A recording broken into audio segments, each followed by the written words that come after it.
बिहार की समस्या को देखते हुए सर आप भी जो है अपनी पार्टी लेकर के आ रहे हैं, तो उस पार्टी को लेकर क्या कुछ कहना चाहेंगे, आपसे जानना चाहेंगे सर। बिहार के तमाम जर्नलिस्टों को, आपके तमाम चैनलों को अभिनंदन करते हुए कहना चाहेंगे कि बिहार जिस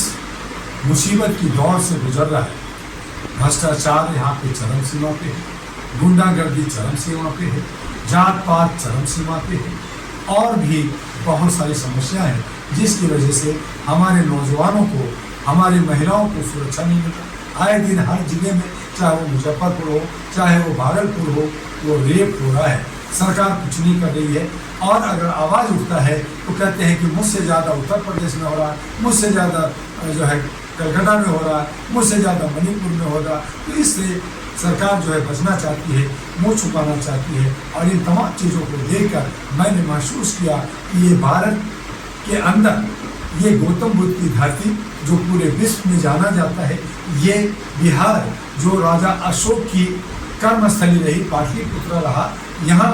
ये बिहार जिसने नालंदा दिया, जीरो दिया, ज्ञान दिया, विज्ञान दिया, लेकिन आज पिछड़ा है। तब हमने कसम खाया डॉक्टर बुआ ने कि भारत के तमाम जो अलग अलग शहरों में हमारे प्रवासी बिहारी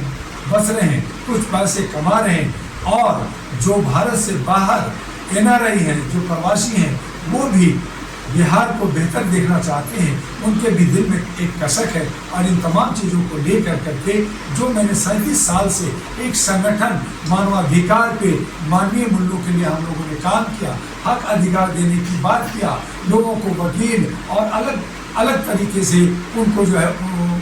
अवेयरनेस दिया, जागरूकता दिया। जरूरत आन पड़ी है कि अब बिहार के अंदर सत्ता परिवर्तन हो, एक बदलाव हो, और यहाँ अच्छे सच्चे हमारे नौजवान जुटियाँ वो अच्छे तरीके से आए। ये लोग जो 40-50 साल से बिहार पे कुंडली मार के बैठे हैं, उनको हटाना होगा, और यहाँ पे कोई विकल्प नहीं है। इसलिए जो हमारी all India human rights association है, उसी का एग्रीगेशन अहरा all India human rights national party हम लोग 2009 में गठित किया था। वो हम लोग चाहा कि हमने कई राज्यों में थोड़ा बहुत हमने हाथ में मारे, लेकिन पूरी जोश और खरोश के साथ जो अक्टूबर 2025 में बिहार में चुनाव होने जा रहा है, उसमें 243 के 243 हम लोग उम्मीदवार युवा युवती को, पढ़े लिखे को, समझदार को, सामाजिक भागीदारी करने वाले और सबके हक अधिकार की बात करने वाला, बिहार को विकास की तरफ ले जाने वाला, जैसे कि उनको आर्थिक आज़ादी कैसे मिले, तो उसके लिए हमने जो है 10 एजेंडा बनाया। पहला एजेंडा बनाया यहाँ के जो राजनीतिक है उस परिवेश को बदलना होगा, अच्छे राजनीति का सुशासन के लिए लाना होगा। दूसरा हमने कहा कि जो हमारा फल्गु नदी है जो सूखा हुआ है, और इसके किनारे राजगीर, बराबर और बोध गया है, विष्णुपथ है, ये सब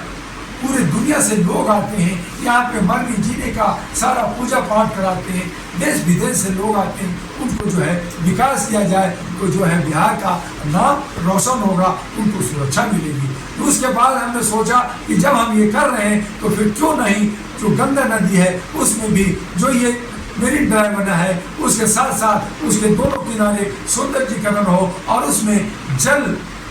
का परिवहन का एक बोट से जो एक जगह से दूसरी जगह जा सके, दोनों किनारे पे मॉल हो, फिल्म सिटी हो, ये तमाम चीज़ें डेवलप करेगा तो बिहार के जो हमारे नौजवान बेरोजगार हैं उसको मिलेगा। साथ ही आज हम देखते हैं कि भारत के तमाम राज्यों में जो है IT सेल है, IT हब है, लेकिन बिहार नहीं है। बिहार के बच्चे अमेरिका जाते हैं, बिहार के अंदर यूरोप जाते हैं, बिहार के बच्चे दिल्ली और दूसरे राज्यों में बेंगलोर और हैदराबाद में जाते हैं। उनको जो स्कोप, उनको जो है रास्ता मिलेगा बिहार में, कि उसे बिहार में ही IT सेल पे काम करना है, क्योंकि बिहार के बगल में ही नेपाल है और फिर चाइना है, जहाँ से सारे इक्विपमेंट हमारे आते हैं। चाइना के अंदर 70 गाँव जो इलेक्ट्रॉनिक सिटी हो गया, वो सारे गाँव के लोग करोड़पति हैं, वो हेलीकॉप्टर से लंच और डिनर करने जाते हैं, लेकिन बिहार गरीबी की हालत में जी रहा है, एक रोटी के लिए भटक रहा है। अगर यहाँ पे इलेक्ट्रॉनिक हब होगा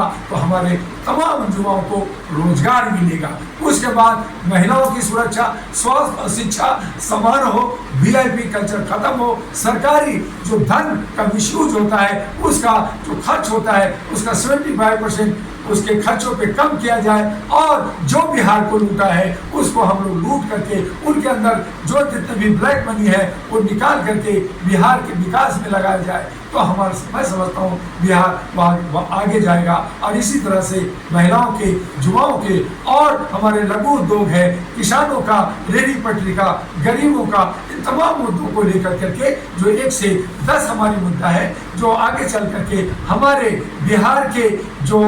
अहिरा नेशनल पार्टी के चुनाव प्रभारी गुलाम साहब, हाजी गुलाम साहब बनाए गए हैं, वो आपको वक्त पे बनाएंगे। जल्द ही पटना का एक ऑफिस और हम कल गया में एक ऑफिस का उद्घाटन कर रहे हैं। नालंदा के हमारे बैठे हैं, नालंदा ऑफिस बन गया है, हमारे जम्मू में ऑफिस बन गया है। तो इस तरह से अलग अलग जिलों में भी ऑफिस बनता जाएगा और इस तरह धीरे धीरे हमारे पदाधिकारी होंगे और हम काम करेंगे। हमारे पास 1 साल है लेकिन हम 6 महीने में, 3 महीने में हम इस तरह से अपना सिस्टम बना लेंगे कि हम आपको जवाब दे सकें कि जो हम कर रहे हैं उसे करेंगे। सवाल ये उठता है ये सारा वादा और नेता भी लोग करते हैं और भी बात करते हैं लेकिन उनमें और हमें फर्क ये है कि जो हम वादा करने जा रहे हैं उसके लिए हाई कोर्ट और सुप्रीम कोर्ट से एफिडेविट देने जा रहे हैं कि जो वादा अगर हमने पूरा नहीं हमारी पार्टी किया तो चल अचल संपत्ति हमारे जो उम्मीदवार का खत्म होगा, पार्टी की सदस्यता खत्म होगी। तो इस तरह का कोई पार्टी जो है शपथ नहीं भरने के लिए तैयार है।